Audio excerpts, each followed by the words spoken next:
দীর্ঘদিন চাপের ভিতরে থেকে এখন এরকম খোলা পরিবেশে আমরা আসতে পেরেছি, এজন্য মহান আল্লাহর কাছে শুকরিয়া। এবং এরকম যে একটা ব্যবস্থাপনা করা হয়েছে, যদিও হয়তো সুস্থভাবে পরিপূর্ণ শেষ হয় নাই, তারপরেও যতটুকু দেখছে বা যতটুকু করা হয়েছে আলহামদুলিল্লাহ। কারণ শুরু হয়েছে যেহেতু, ইনশাল্লাহ পরবর্তীতে এই বিষয়গুলো চলবে এবং এই বিষয় নিয়ে মানুষ আগ্রহ প্রকাশ করবে। যা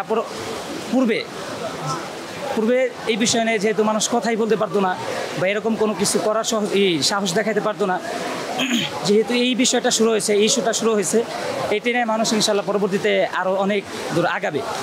এটার একটা পথ খোলা হইল।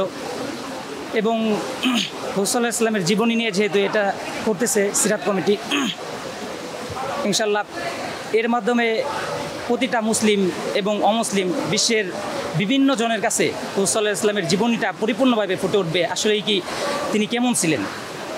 এর মাধ্যমে আরও প্রসারিত হবে, জানার ব্যাপারে মানুষের আগ্রহ বাড়বে।